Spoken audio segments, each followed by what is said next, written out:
game or is it real? WarGames.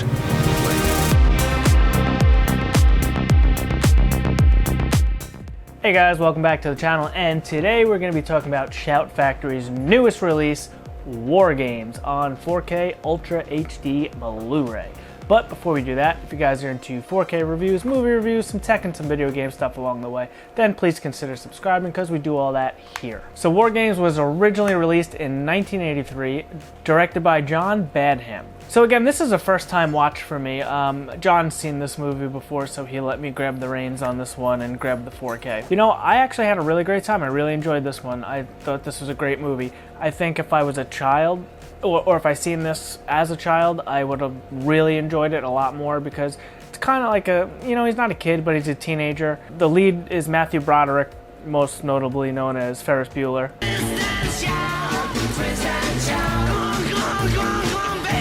And he's the lead character, and also there's actually a good amount of actors in this movie. Michael Madsen makes a small appearance, like a very young Michael Madsen, because this is from 1983. So he's in like the very opening scene, and that was it. I guess it was just a very, very small role. He had a few little lines, and that was about it. Dabney Coleman, he's got just a very familiar face. He's in a lot of things, but I most recently saw him in Cloak and Dagger, which is another boutique label release. Vinegar Syndrome did a super nice release of Cloak and Dagger, and he was Jack Flack in that. But he played one of the war room. He wasn't a general, but he was one of the higher ups, and he played one of the main roles in this movie. And then Ali Sheedy, she's in Breakfast Club. That's, I think, mainly where I would know her from, but she was in this as well, and she was, I guess, the love interest of Matthew Broderick's character, his partner in crime. So basically, Matthew Broderick's character is he's a slacker at school, and he just, all he cares about is computers and games and, I guess, hacking. So once you see his bedroom, it kind of makes sense. He's got a really, really super nice computer setup. He's big L-shaped desk, all these different computers and receivers and all that stuff. And he's just always looking for the hottest, newest game to play. And he sees an ad for a new computer system coming out, and he wants to find where it is, because he lives in Seattle. So if you're not familiar, Seattle, Washington, or just Seattle in general, is a big area as far as like gaming and video game industry. Like a lot of the big headquarters are in Seattle or just in the Washington area. So I guess they kind of played on that, and it was still prevalent in '83 at the time too. So I think this is even before the original Nintendo, because that's like '85, I believe. So the PC was the primary way to play games. You know, it wasn't games like today, but it was like you played chess, solitaire, poker, stuff like that on the computers. He has a program where it could dial every single phone number in the area and see if it's a person or a computer. And if it hits on a computer, then he can hack into the computer. He hacks into the school to change his grades and girlfriend's grades. But then they come across the Department of Defense, which has a massive computer that's called Whopper. I forget what the acronym was for it, something about war, and I forget the exact acronym. So the Whopper system was basically there to, you know, simulate the wars and the outcomes and give them all the results. And the guys in the National Defense, they wanted to get rid of the guys that turned the key to launch the missiles, because in the beginning of the movie, Michael Madsen's character and his partner, one of them failed to turn the key because he had, I guess his moral compass was pointing somewhere else, and he didn't want to turn the key and kill millions of people. So they decided to build this computer to eliminate that, so nothing ever goes wrong and the missiles launch and the wars go smoothly, I guess, was the plan. It kind of backfired on them. So now this kid logs into this computer not knowing it's the National Defense computer. He thinks it's a computer game, and because the computer is designed to play games and learn strategy. So it has poker, chess, and then it has like nuclear war and thermal warfare and all that stuff in the bottom. He's like, oh, let's play one of those. And he thinks it's a game, and he starts launching these missiles, and then it comes across the board at the National Defense headquarters, and they see it on the big screen, and they're like, oh shit, Russia launched some missiles at us. There was never an actual threat at the time, but the computer strategy was to get to DEFCON 1 so it had clearance to launch the physical missiles, and then it would have started World War III. So it was a big misunderstanding, basically, but they didn't know that. Only the kid knew it, and they didn't believe him, and they thought he was lying. But it was pretty cool the way it worked, and the technology and stuff that the kid was able to figure out was pretty cool. So the lead engineer / scientist, Professor Falcon, who designed the computer, I don't know if it was a secret password, but it was Joshua, his son, and that's what he named inside the computer. Was Joshua was like the AI, the artificial intelligence in the computer.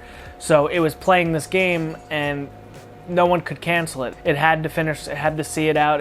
You can't cancel the game.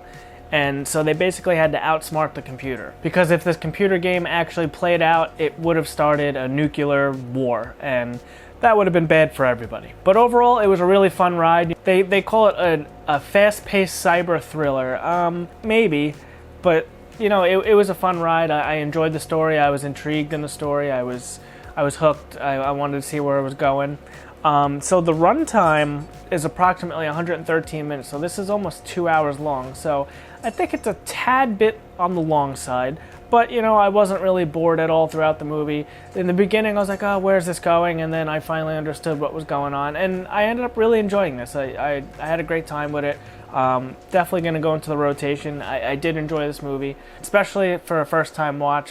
For an older movie like that, sometimes it's tough to get into, and I really enjoyed it. Overall, I think I would give the movie probably a 4 out of 5. I had a great time. I thought it was a really fun story. I think it was acted very well. Not a ton of special effects, you know, it's all kind of in real time. There's no explosions or any of that, no gunfire or any of that stuff. But again, great movie, really enjoyed it. It's rated PG, you know, family fun. Seeing it as a kid, you probably would have liked it even more because you can kind of relate to the main character a little bit more because he's probably a young teenager, he's still in high school. Overall, great movie, really enjoyed it. But let's talk about the new 4K. So this is Shout Factory's newest release. And now this is a Shout Factory release, not a Scream Factory. Scream Factory is more their horror line. This is the main name, Shout Factory. So this is not any of the collector's editions or any of that. There's no slipcover, so that's a bummer. And there's no reversible disc art, bummer number 2. That kind of sucks. I would have liked at least the reversible disc art or a slipcover on here. Well, really the slipcover would have been nice. This is just a kind of cheap release from them, I guess. But when you pop it open, you have your Blu-ray disc and your 4K disc. Now, there is no special features on the 4K disc itself. All your special features are on the Blu-ray disc. And they are as follows. A feature-length audio commentary by director John Badham and writers Lawrence Lasker and Wader F. Parkes. Loading WarGames, Inside NORAD, Cold War Fortress, Attack of the Hackers, Tic-Tac-Toe, A True Story, and a theatrical trailer. So, nothing crazy on the special features. I'm guessing these are all little mini documentaries of the actual film itself. But those are all on the Blu-ray disc, nothing is on the 4K disc.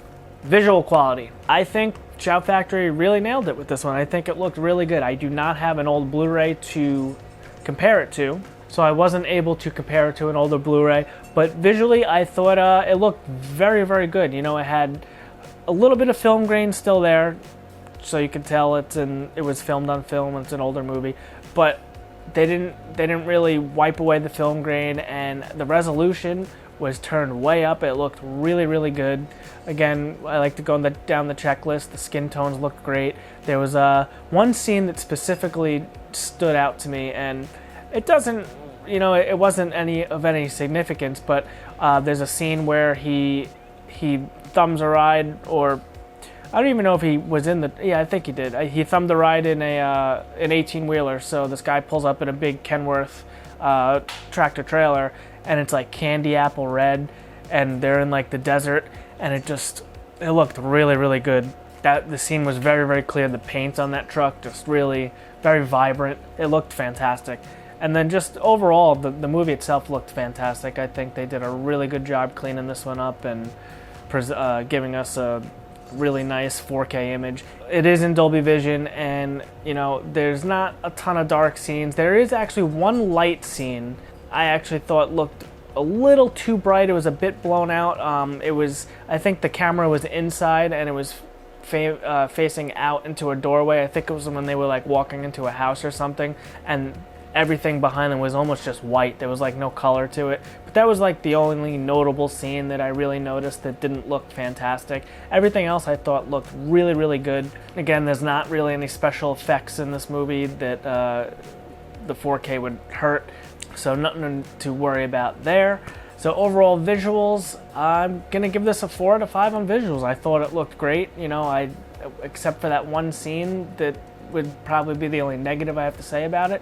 Other than that, I thought the visuals looked fantastic. As far as audio goes, this had a DTS Master Audio 5.1. So no Atmos here. Doesn't need an Atmos track in this movie, I don't think. I think the 5.1 was perfect. It sounded fine. It was more than enough, and we don't really need anything more than that on this movie. There's no crazy explosions. It's not an action-packed movie like that where it would have warranted a Atmos track. So I think the 5.1 is more than enough for this movie, and it sounded fine. You were also able to choose from a 2.0 or an audio commentary. So overall, I think the visual quality and the audio sounding perfectly fine outweighs the fact that you don't get a slipcover or reversible cover art on this one. So some pros and cons with this one, where I think it's $30 or $35, so price is a bit high in my opinion. This is what I paid at Best Buy, and then the lack of the slipcover, the lack of the reversible cover art, that's a bit of a bummer. But again, we get disc art, so that's pretty cool. And then you get the 2 discs in there. And the visual quality and the audio of the disc itself, I think, really outweigh the negatives because they are very good discs. I just wish it would have had a slipcover. Some people don't care about that, so that's fine. Price is a bit high. If you're really into the movie, then yes, I can say go grab it because this is definitely the best it's ever looked. It's an awesome movie. It's a fantastic scan. Maybe wait for their next sale coming up because it's not like you're going to miss out on a slipcover this time.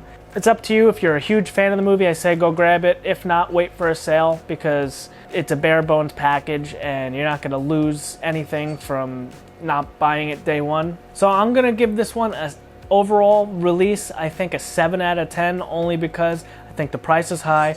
I think it should have had a slipcover. The reversible cover art would have been nice to have. But again, we get disc art, we get the Blu-ray, we get the 4K, and we get a great movie in a great presentation. If you guys want to grab this and add it to your collection, then we will put our Amazon affiliate link down in the description. Buying from that link helps us out greatly, and it has no extra cost to you. If you guys like this review, please consider hitting the like and subscribe button if you haven't already done so, because that is the best way to help us out. And until next time, guys, have a great day. Well, it's Friday, guys, and you know what that means. It's time to answer our digital code questions. So I'm going to jump in, but we do this every week. You guys answer the questions down in the comments, and on Monday we do a magic wheel. Well, John does his little magic wheel spin. We give out some digital codes. Everyone's happy. Well, not everyone's happy. The winners are happy. So basically, I'm going to answer. I'm not going to answer anything. I'm going to ask 2 questions, and you guys can answer it down in the comments. On Monday morning, John looks at all the comments. He takes all the names, put them on the wheel, spins them. Whatever it lands on, you get a digital code of not your choice. Well, your choice of what we have available. You guys know how this works by now. So I will start with question number 1 in honor of WarGames and Matthew Broderick. What is your favorite Matthew Broderick movie? I might even go ahead and say WarGames might be my favorite Matthew Broderick movie. Question number 2. This one's going to be more for the physical collector out there. What has been your favorite Blu-ray or 4K release of 2022?